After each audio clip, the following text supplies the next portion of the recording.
All right, so I just set these for just a few minutes from now to go off. Go ahead and turn them on. And I have single ones because there's a lot of bad reviews on the quads. And I also figure I'd rather one row accidentally, you know, if one of these mess up instead of all of my plants. I'm gonna go ahead and turn these on. I'm not sure which way they go. I haven't used this before. Up. So one will control this row and the other one will control this row. And as soon as this one goes off, or right before, this other one will come on. Turn on the main line. I'll be able to take this timer off of it too, otherwise that'll make the rest of it pointless.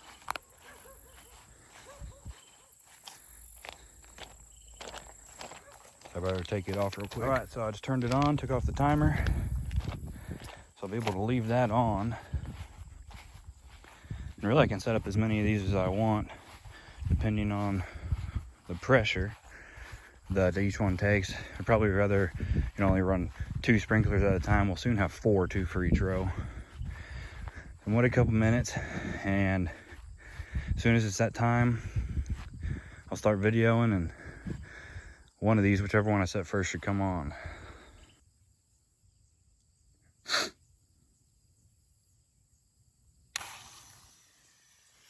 There it goes.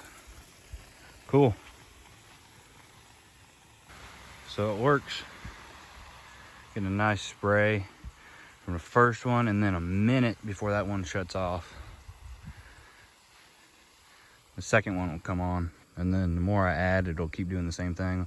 Like I said, I ran both of these before at the same time, and you know, I don't have a problem with that. So I'll probably have one down there and one closer over there, and so I have 2 in each row, and have each row go at one time, so each one will be a zone.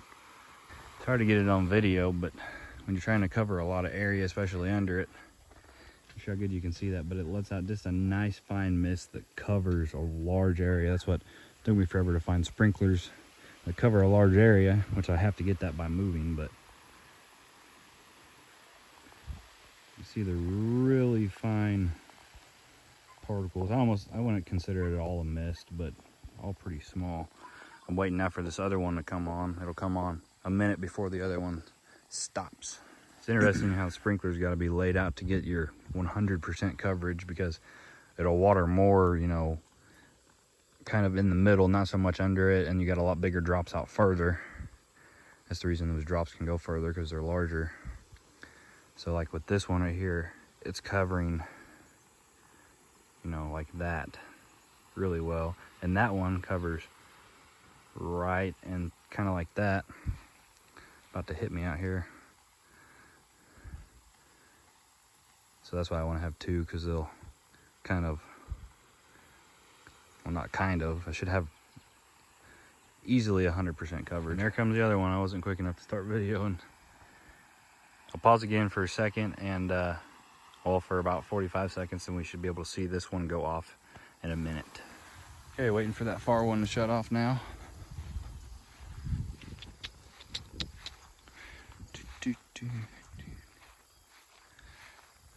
be any second.